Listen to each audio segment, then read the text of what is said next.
जय श्री कृष्णा। आज हम बात करेंगे वृषभ लगन की कुंडली में चंद्रमा यदि दूसरे भाव में बैठ जाते हैं तो किस प्रकार का प्रभाव डालते हैं। दूसरा भाव धन भाव है। यहाँ से व्यक्ति के परिवार के संचित धन को देखा जाता है। यह जो है व्यक्ति के कुटुंब का भी भाव है, तो व्यक्ति के परिवार को भी जो है हम यहीं से ही देखते हैं। और दूसरा भाव जो है व्यक्ति के वाणी का भाव है। यहाँ से व्यक्ति के खान पीन के आदतों को भी देखा जाता है। और दूसरे भाव से जो है हम व्यक्ति के चेहरे को देखते हैं, व्यक्ति के आंखों को देखते हैं। और काल पुरुष की कुंडली में जो है दूसरे भाव में वृषभ राशि होती है और चंद्रमा जो है दूसरे भाव में वृषभ राशि में उच्च के हो जाते हैं। तो चंद्रमा को जो है दूसरे भाव से विशेष लगाव भी है। लेकिन यहाँ पर जो है दूसरे भाव में मिथुन राशि है और मिथुन राशि के स्वामी बुध हैं। अब बुध जो है चंद्रमा को शत्रु मानते हैं, लेकिन चंद्रमा बुध को शत्रु नहीं मानता। और यहाँ पर जो है लग्नेश शुक्र भी जो है चंद्रमा से शत्रुता रखता है। हालांकि ये तीनों ग्रह ही जो है बहुत सौम्य ग्रह हैं और चंद्रमा और शुक्र के नेचर में भी जो है काफी समानताएं पाई जाती हैं। दोनों ही ग्रह जो है धन के कारक है, वैभव के कारक है और दोनों ही ग्रह जो है कला प्रिय है, संगीत प्रिय है। फिर भी यहाँ पर जो है शुक्र और चंद्रमा में मित्रता नहीं है। अब दूसरे घर का मालिक जो है बुध है और घर का मालिक बुध जो है चंद्रमा को पसंद नहीं करता। तो ऐसे में जो है व्यक्ति को अपने परिवार से बहुत ज्यादा रिस्पेक्ट नहीं मिल पाता। ऐसा व्यक्ति अपने परिवार के लिए करता बहुत कुछ है। व्यक्ति जो है परिवार का देखभाल करता है, परिवार के संचित धन को बढ़ाने का काम करता है, लेकिन व्यक्ति को अपनी फैमिली से जिस तरह की उम्मीद होती है उस तरह का व्यवहार जो है परिवार वाले इस व्यक्ति के साथ नहीं करते। जब व्यक्ति को जो है परिवार से सहानुभूति के दो शब्द सुनने को नहीं मिल पाते तो ऐसे में जो है व्यक्ति के अंदर एक मायूसी आ जाती है। लेकिन बुध की ये राशि जो है बहुत रोमांटिक राशि है, मिथुन राशि। और बुध को जो है हम कम्युनिकेशन से भी जोड़कर देखते हैं। और चंद्रमा यहाँ पर तीसरे भाव से आया है और तीसरे भाव से भी जो है हम कम्युनिकेशन स्किल्स को देखते हैं व्यक्ति के। और यहाँ दूसरा भाव जो है व्यक्ति के स्पीच का भाव है। तो ऐसा व्यक्ति जो है बहुत बोलता है, बहुत ज्यादा बोलता है। ऐसा व्यक्ति दूसरों की सुनता कम है, अपनी बातों को सुनाता ज्यादा है दूसरों को। ऐसा व्यक्ति जो है फ्लर्ट बहुत करता है, झूठ भी बहुत ज्यादा बोलता है। और ऐसा व्यक्ति जो है बातें बहुत भावुक किस्म की करता है और लोग जो है इनके बातों से बहुत ज्यादा प्रभावित हो जाते हैं, चाहे ये व्यक्ति जो है झूठ ही क्यों ना बोल रहा हो। क्योंकि दूसरे भाव में यहाँ पर चंद्रमा बैठा हुआ है और चंद्रमा जो है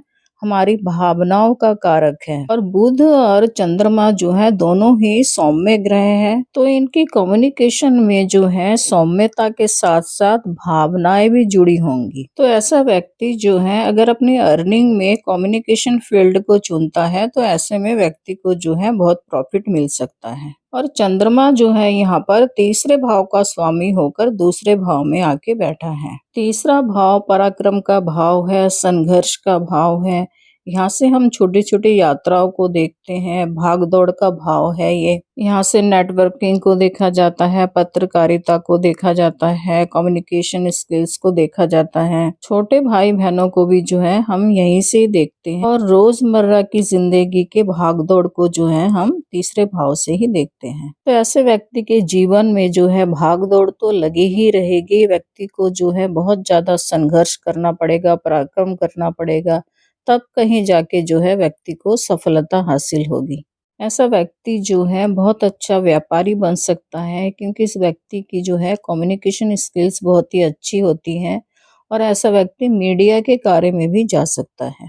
और चंद्रमा क्योंकि मन के भी कारक है, तो ऐसे व्यक्ति का जो है मूड स्विंग्स बहुत होते हैं। क्योंकि यहाँ पर व्यक्ति को जो है एक तो धन को संचय करने में बहुत ज्यादा संघर्ष करना पड़ता है और दूसरा जो है परिवार के अंदर अंडरस्टैंडिंग अच्छा नहीं होने के कारण व्यक्ति के अंदर जो है असंतोष की भावना बनी रहती है। तो ऐसा व्यक्ति जो है कभी तो बहुत ज्यादा मेहनत करके पैसा इकट्ठा करता है और कभी जो है ऐसा सोचने लगता है कि जहाँ उसे रिस्पेक्ट नहीं मिलता तो वहाँ के लिए वो सोच के भी क्या करेगा। क्योंकि यहाँ पर जो है पारिवारिक माहौल बहुत ज्यादा खुशियों से भरा नहीं होता। परिवार के अंदर यहाँ पर जो है मनमुटाव की स्थिति बनी रहती है और चंद्रमा माता का भी कारक है, तो ऐसे लोग जो है अपनी माँ को बहुत ज्यादा रिस्पेक्ट नहीं देते और इनकी माता को जो है जीवन काल में बहुत ज्यादा संघर्षों का सामना करना पड़ता है।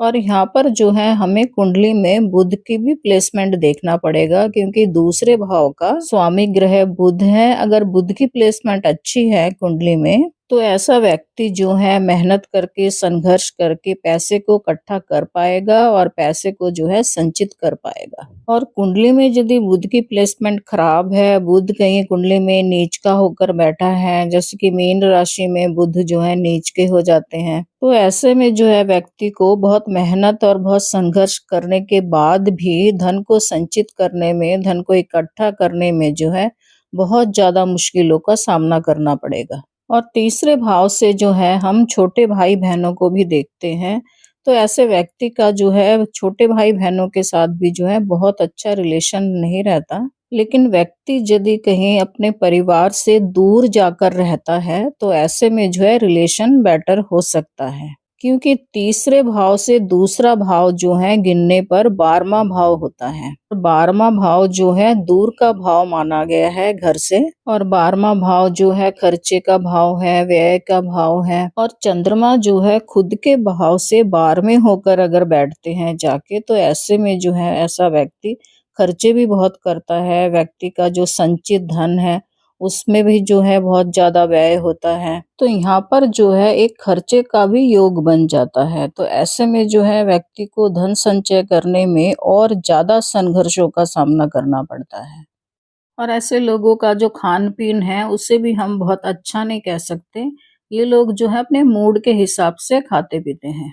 और द्वितीय भाव के फलों को विस्तार से जानने के लिए हमें यह भी देखना पड़ेगा कि चंद्रमा द्वितीय भाव में कौन से नक्षत्र में बैठा हुआ है। चंद्रमा यहाँ पर द्वितीय भाव में 3 नक्षत्रों में हो सकता है, मृगशिरा, आर्द्रा और पुनर्वसु। मृगशिरा नक्षत्र यहाँ पर 0 अंश से लेकर 6 अंश 20 कला तक है, और मृगशिरा नक्षत्र के स्वामी मंगल देव है जो कि चंद्रमा के मित्र हैं, और मंगल जो है भूमि के कारक है। तो कुंडली में यदि मंगल की प्लेसमेंट अच्छी है तो ऐसे व्यक्ति के पास जो है पारिवारिक धन संपत्ति तो बहुत होगा ही, और ये व्यक्ति जो है अपने जीवन काल में और भी ज्यादा संपत्तियां बनाएगा। मंगल की प्लेसमेंट यदि चौथे भाव में है तो यह प्लेसमेंट जो है अच्छा माना जाएगा, और मंगल की प्लेसमेंट यदि नवम भाव में होता है तो यह प्लेसमेंट जो है और भी अधिक अच्छा माना जाएगा, क्योंकि यहाँ पर मकर राशि है नवम भाव में,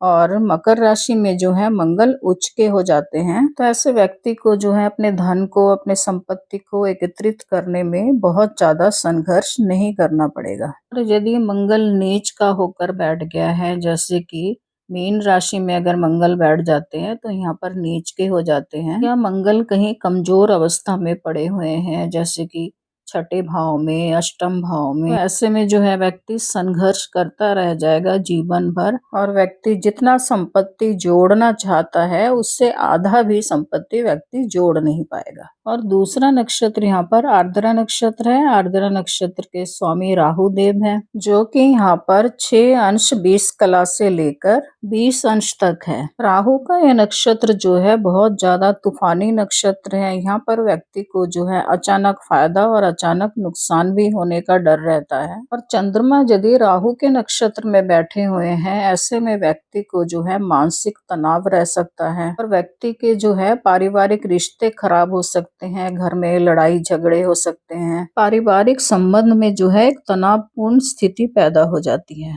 लेकिन राहु जहाँ बैठता है उस भाव के मैटेरियलिस्टिक चीजों की ओर अट्रैक्ट हो जाता है, तो ऐसा व्यक्ति जो है अचानक बहुत ज्यादा धन संपत्ति इकट्ठा कर भी सकता है, और क्योंकि राहु की ये नक्षत्र है तो अचानक जो है गवा भी सकता है अपनी धन संपत्ति को। इस नक्षत्र का भी जो है स्वभाव कुछ ऐसा ही है, अचानक बहुत ज्यादा पैसा आ भी सकता है और अचानक जो है पैसा सारा डूब भी सकता है।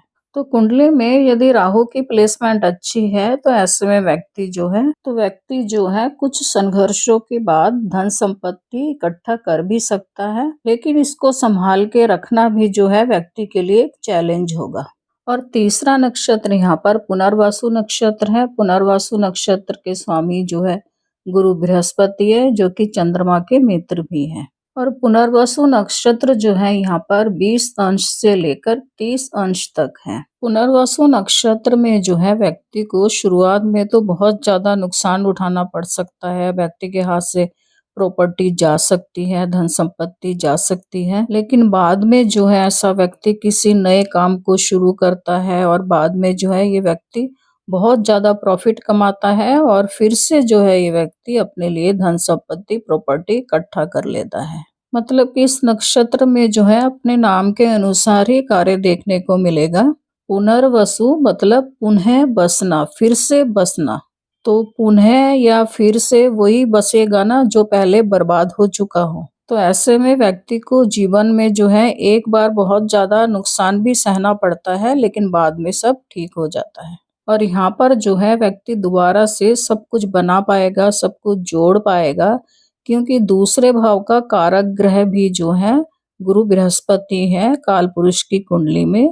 और यहाँ पर गुरु बृहस्पति जो है चंद्रमा के मित्र भी हैं। तो कुंडली में जो है गुरु की प्लेसमेंट हमें देखना है। गुरु की प्लेसमेंट अगर अच्छी है तो ऐसा व्यक्ति जो है जीवन में एक बार नुकसान उठाने के बाद दोबारा से व्यक्ति जो है धनवान हो जाएगा, धन संपत्ति इकट्ठा कर पाएगा। लेकिन व्यक्ति को संघर्ष तो जरूर करना ही पड़ेगा। और अब हम जो है चंद्रमा की दृष्टि को भी देख लेते हैं। दूसरे भाव से चंद्रमा की सप्तम दृष्टि पड़ रही है अष्टम भाव में। अष्टम भाव में धनु राशि है और धनु राशि के स्वामी गुरु बृहस्पति हैं, जो कि चंद्रमा के मित्र हैं। चंद्रमा की है दृष्टि जो है व्यक्ति को साधक बना सकता है, क्योंकि अष्टम भाव से जो है हम आध्यात्मिक जर्नी को भी देखते हैं। और मोक्ष त्रिकोण में जो है अष्टम भाव भी आता है।